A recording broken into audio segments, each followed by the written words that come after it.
Hello and welcome to GPTV on Tuesday the 10th of December. My name is Philip Kingston. And I'm Gary Pearce. Gary, we're in the home straight. We've got one more weekend to go. That's not to say that we're immediately packing up tools in a week's time, but we've got one more weekend and I have to say, I'm pretty cooked. I'm pretty cooked, Gary. I'm cooked. You know what? You were cooked on the 1st of January as far as I'm concerned, but this is the pen, Phil. The pen. You know what the pen is? The penultimate. Not penultimate, penultimate, Phil. Penultimate. It's the penultimate. It's the second last, it's the penultimate. And we missed a few weeks ago. You know, there's a big noise about 600 episodes with dancing girls and streamers and dancing men and dancing people that identify as whatever. What episode is this? It's like 602. We missed Really? it. Yeah, we missed it. So we just another got a bit sloppy. milestone that we just sailed through. Over. We really are unassuming, modest people, aren't we? No, because we could have made a big song and dance about it, but we chose to do nothing. No, we didn't. Gary. We just forgot it. We didn't choose it. We just forgot it. But Family Guy, Phil, 410 episodes of Family Guy. Or we've blitzed them by a couple hundred. Just about. Grey's Anatomy. Well, George Clooney, you might well be handsome and smooth, but we knocked you over, mate. 420 episodes. 420 episodes for George Clooney. Was he in all 420? I'm not sure about that, Phil, but Law and Order, 480. Yes. And Law and Order SVU, Philip, 538 episodes. But I tell you who I like that we knocked off. Yep. With 591 episodes, we knocked you off, Lassie. So Lassie. Bad luck, Lassie. Lassie. Bad luck, Lassie. I love we gave it to you. What about Gilligan's Island and things like that? They didn't even hit triple figures. No, they didn't hit nothing like Gilligan's Island and I Dream of Jeannie. And all those so shows we've beaten them all, including a show about a dog. And then we beat Lassie on the end. And I'll tell you what, you shouldn't beat Lassie. How does a show about a dog get to 599 episodes? Well, people would say, how does a show like ours get to 600 episodes? Well, reality is no one's watching. We don't sell our show. That's true. No one's watching you, so I suppose that's okay. Anyway, there's been viewers there from the start. To all the viewers that have been faithful viewers, thank you.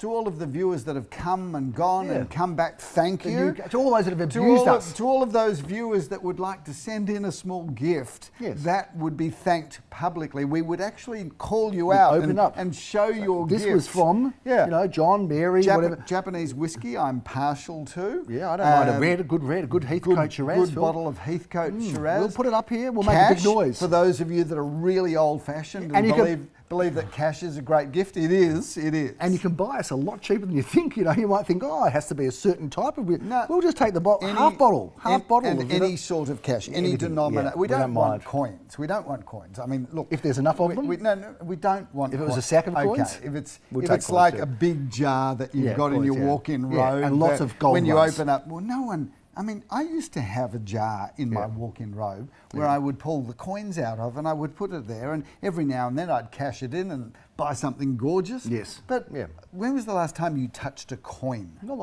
I'm a coin guy, Phil. Was that for the pokies? Yeah, well, they don't even take coins anymore, the pokies. They'll throw you out. They want notes, Phil. No, seriously, when was the last time you touched a coin? Well, I'm very frustrated with the meters, the parking meters. So I go to the city now, especially this time of year, I go to the city occasionally, and you've got a beautiful little wallet in your car of coins. If you want to see like $15 or $20 of coins, it's lovely. It's so neat and it's tidy and it's a little pouch. It's like it was a family heirloom, that pouch of yours. It's so treasured. Anyway, I've got a plastic bag of a few coins, Phil, and when I go to the city, I take them out. But now they say I have to do it electronically. Well, of course. I've got no idea how to. I have to ring my daughter. You have your phone with your credit cards on your phone, and you just hold it up to the meter. It's not that complicated. It is that complicated. I don't like it. I don't like any of it. Cash. Let's get back to cash, viewers. If you've got some cash and you feel like sending it in, or just leave it at the bus stop in Kooyong Road near Kears Court. That's always a good. That's a good bus stop. That one. Good drop-off point too. We like that bus stop. There's no cash around. We're a cashless society now, Phil. You know that too. We are actually cashless now. Shout out to the Commonwealth Bank who had somewhat of a media disaster. Yes, like sometimes you wonder, don't you? Sometimes you have to wonder because there are the 12 people that were still going into the branch, 12 pensioners or whatever that was. Just suck it up, CBA. Suck it up and go. You know what? Let's just let them continue to do what they're doing because, no disrespect, but there weren't that many left. And ultimately, why suffer a public relations disaster? What was it, $3 for you to cash your money here? Correct. How about that, Phil? The banks, have you been to a bank lately? No, I haven't been to a bank lately. I went to a bank a little while ago, Huntley Road. What a horrible experience. I tell you what, there was not a person in there. Yeah. You know, I thought maybe there was a robbery going on. Walked in, I thought, wow. You I thought people were tied up behind the counter. I did. I walked in and the woman at the teller said, "Why have you got your hands up?" And I said, "Well, there has to be something going on here." There's because you go to the bank and you stand in queue and there'd be someone there who would say, "Mate, you go and stand over there. You stand over there." It was like a disaster. It was like, yes, okay. But now there was not one person there. I didn't know what was going on. So they've trained the public so well to not go to the bank. No one even goes there anymore. Anyway, we're getting off track as we do. 600 episodes, so thank you again. Thank you all. For all those people that have watched us. We're 602. Do you reckon we'll get to 1,000 before we die? Can we just jump into No, do you think we'll get to 1,000? Gary, I've had some feedback that there is too much waffle on this show now. From you. So stop waffling. Let's summarise the weekend. How was it, Gary? Phil. How was it? How about the potholes on the road, though? I want to ask about have you finding your car, because you've got a big car, so you just glide over them all. You don't care, because you could drive over a person, you wouldn't even know it, right? Yeah. You probably have. But have you noticed the potholes? Yeah. This is the pothole city. This is the pothole city of Australia. Well, let's be clear. Yeah. Victoria is in trouble. Yeah, a lot of trouble. And my car, I went over a pothole and it cost us, because you own half my car, it cost us about 10 grand to fix it, I know. And I didn't even drive badly. Get rid of that old jalopy. Gary, please talk to me about the weekend. Don't push me. I won't be rushed and I won't be silenced, Phil. But I am going to be rushed to silence. Clearance rate 70%, Philip. Industry clearance, Domain and REA come together and are aligned with the clearance rate. Both of them say 62% this week, Phil. So we're 8% above the industry average of 62, and as a percentage, which is like a 15% increase. 15% increase. So put up the towers. Again, we've just smashed us. Put up the towers. And even though we had a challenging weekend, the reality is we still came home. For those wonderful people that sold, congratulations. For those that didn't, we are absolutely committed to getting your job done. Well, you were a bit stinky on Sunday, weren't you? As the auctioneer. I just want to say, he didn't have a good run as the auctioneer on Sunday. Thank you. I did have a challenging day on Sunday. Did you step in something, or was your aftershave? I don't know what happened. I've got to tell you, Gary, on Sunday I perfected the art of passing properties in. You were terrific, weren't you? So if I wasn't selling them, I was passing them in such a wonderful professional manner, Gary, that everybody was enthralled with the way I did it. Yeah, Philip Kingston is an expert in conversion. So for those of you that want to convert anything, you want to convert cash, you want to convert your faith, you want to do it,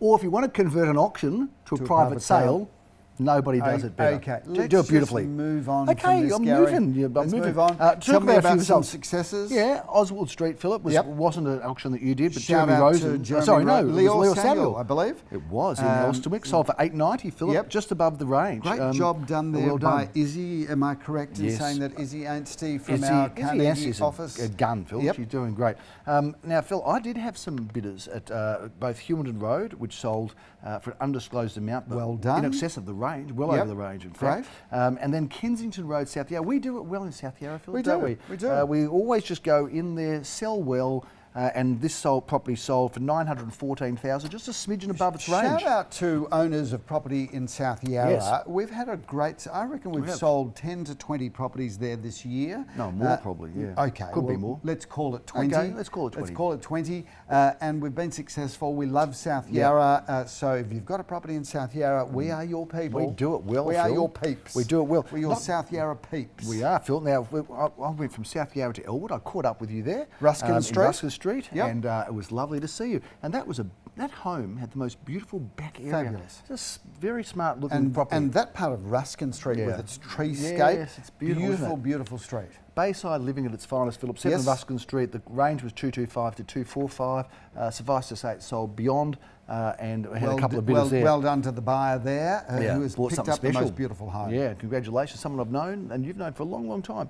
Philip, Pine Street, Caulfield was a competitive auction for you on Sunday morning. You started well, didn't you? I did. I did. And that Sunday sure did look fine. And it sold. That sold undisclosed price. No, it's not. I don't think so. I believe it was. Okay. Will remain with undisclosed. Okay, we'll stay with that. But shout out to the vendor. Shout out to the purchaser. Great home in a wonderful location. I went to 5 at 15 Crimea Street, Caulfield North, Philip, and sold that one. Now that's interesting because it was passed in. I said to the final bidder, just so people understand this strategy, I said to the final bidder, you have the chance to buy at the reserve. Yes. The purchaser said, well, I'm not paying the reserve, the final bidder. And then they were in negotiations, yet another party then came in. And the final bidder said, well, hang on, I had the chance at the reserve, yes, but you did not pay the reserve. So, because you've kind of stretched that out, I think you've lost the real point. And you're stretching it out further. Buyers, when a property is passed into you, you have the first right to purchase the property at the reserve price. If you make an offer less than the reserve, the agency, the agent, the auctioneer then has the right to offer it to somebody else. Other parties, yes. So when you are the highest bidder and the property is passed in, we would always advise you to pay the full price of the reserve, because the trigger for having other competition is offering less. Anyway, that buyer did ultimately say yes, because he wanted to shut out the competitors, Philip. Yes. Decided to pay the reserve, and there was some competitor there. So, so congratulations to buyer Terrific. and seller alike, Philip. And Campbell Road has not yet sold. There's a couple that haven't yet sold. What a funky, great house. Well, welcome to the house of fun, Gary. Yes, yep, indeed. Bit of we're showing some footage at the moment of me driving the owner's car into their driveway. Oh, does the owner know what sort of driver you are? It started with just such good fun. This is the most incredible house on 811 square metres of land with the most beautiful, it's like a resort there, Gary, but it's a mid-century home that has been given a 2024 overhaul, and they have done the most unbelievable job. If you're watching, listening, jump onto that property because it's going to go quickly. And Phil, before we get to this weekend, there's another property I want to talk about which hasn't yet sold. I think there's a lot of excitement in homes that haven't yet sold, because you get the opportunity. That's 2 at 6 Canal Avenue, Phil. Yes. Is that not a stunning apartment? Beautiful apartment. In fact, it's more home size than it is an apartment, Gary. 3 bedrooms, 2.5 bathrooms, big entertaining areas, a wraparound north-facing courtyard garden, basement car parking for 2 cars. It is a winner. Quiet Court, Phil, a beautiful property. Don't miss out on that one. And the last one, Philip, is in Oron Crescent, which is on the corner of Corinna there. Yes. That's another beautiful fabulous 1980s house. solid brick family home on a wonderful parcel of land. That is magic. Phil, we have 15 auctions coming up this week. We're going to be very quiet on the weekend, but we're going to busy during the week. I might not be doing any auctions on the weekend, Gary, but I am going to have a busy midweek. Let's talk about some of the properties that we're auctioning this week. Well, we are the block of apartment specialists, Phil, no question about that. And Lower Dandenong Road, Mentone, is where one of those apartment blocks is going to be auctioned. You are the man to auction. What a fabulous building this is. Units numbers 1 through 8, 8 one-bedroom apartments together with bathrooms, and as you would expect, of course, each apartment has a car space. We're 807 square metres of land. That is a wonderful property. Now, Phil, it brings music to my ears to hear that we're auctioning a property in Mozart Street, St Kilda. Gary, another block of one-bedroom apartments, 9 one-bedroom apartments, and that is a fantastic building in an incredible suburb. How much do we love St Kilda? How much do we love Mozart Street? Matt Morley's been the agent there, Phil, together with Daniel Mickmucker, and Jeremy Rosens is the auctioneer. Phil, we also have another midweeker this time. It is going to be in Lahona Avenue, our last Twilight auction for the year. Gary, what a wonderful home. This is brand new, designed by Justin Architecture, built by a builder that absolutely does fabulous work. 4 bedrooms, 2 bathrooms, a lock-up garage, wrap-around courtyard gardens, stunning in every way. Phil, that brings your auctions for the year to a conclusion, and you can have a nice little sleep in on Saturday, but not me. No, I'm going to be in Kew, Phil, and I'm talking about not near Kew, but the other part of Kew, Phil. Yes, Gary. I'm going to be in Peel Street.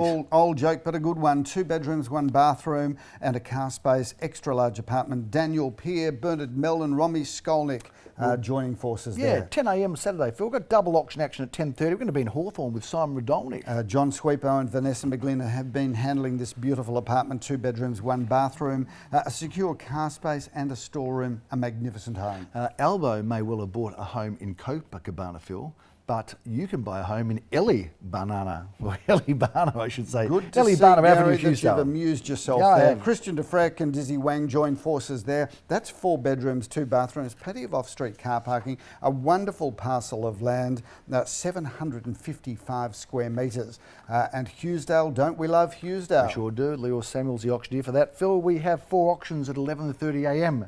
One of those is in Chapel Street, St Kilda. I'm meeting Vanessa McGlynn there. And John Sweepo, Gary. That is a 2 bedroom, 1 bathroom, 1 car space apartment. That's a great location. Everything is on your doorstep there. We had a good weekend last weekend in Elwood, Phil. We're back again, this time in Kingsley Street, Elwood. This is time Nikki Janova is handling, and together with Jessica Filipovic. 2 bedrooms, 1 bathroom. That is a fantastic property with wraparound courtyard gardens. That is a fabulous home. We start our big play in Murrumbina, Philip, at 11:30. We're going to be in Rosella Street this time. David Thompson is the auctioneer. Meeting Alex Stuper there. 1 bedroom, 1 bathroom, 1 car space. That's a great street, great location, great entry level into the market. And just around the corner in Adelaide Street, Murrumbeena, Christian de Freck and Mark Wynn meet Leo Samuel to auction this terrific home. What a great home, Gary. 4 bedrooms, 2 bathrooms, plenty of off-street car parking there. That is so schmick, so wonderful, and I love that address. Not many people know about Woonsocket Court, Phil, which is just off Brighton Road, just near Fitzroy Street. I've got the auction honours there. Gary, 2 bedrooms, 1.5 bathrooms, parking for 2 cars, beautifully renovated throughout. That is a really good home. Leo Samuel is a busy man. He's also going to be auctioning in the St Kilda Road, Melbourne at 12:30. Meeting Izzy Anstey there, 1 bedroom, 1 bathroom, 1 car space, everything you need there to get on with life.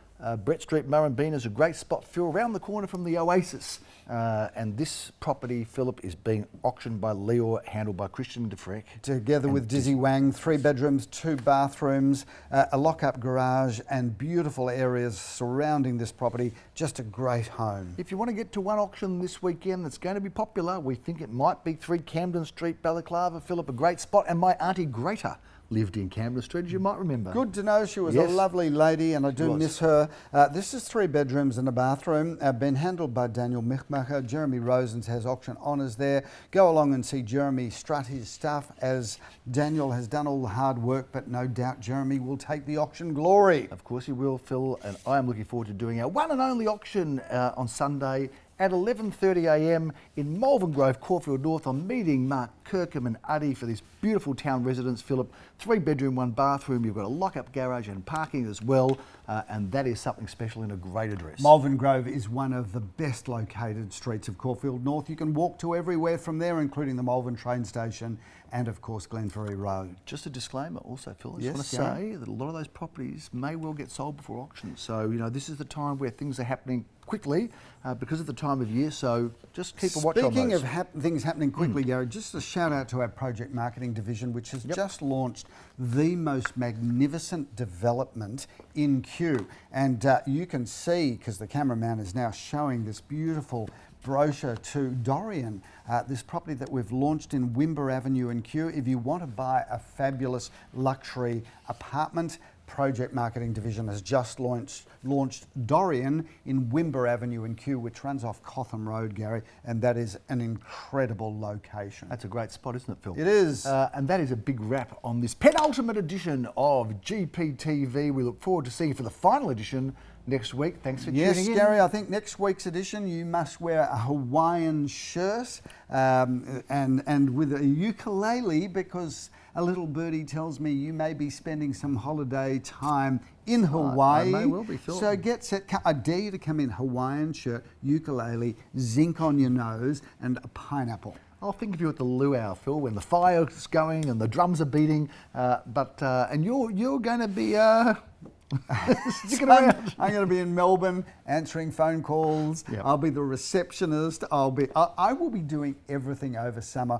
while my dear partner sips pina coladas, playing his ukulele, watching the surf crash on Waikiki or wherever you're going. Because, by the way, the dollar could not be lower. It's actually the Australian dollar against the US dollar, which is where you're going, US currency. Yeah, thanks this is, I think it's at a 10-year low. Yeah, great. Thanks for the encouragement there. So imagine this, you'll be saying, oh, I'll have a piece of pineapple, and they'll go 25 US, which I'm pretty sure is $37.50 Australian. One piece of pineapple. Plus the tip, plus the tax. It's going to be $50 by the time I've left. Anyway, you know, that's a reason for me to keep working hard, Phil. No question. And doing that is a sacrifice I'm prepared to make on behalf of our partnership. The more you spend, the longer you work. Well, I'm not going anywhere, and hopefully nor our viewers. We'll see you next week. I'm Gary Pearce. I'm Philip Kingston. Have a great week.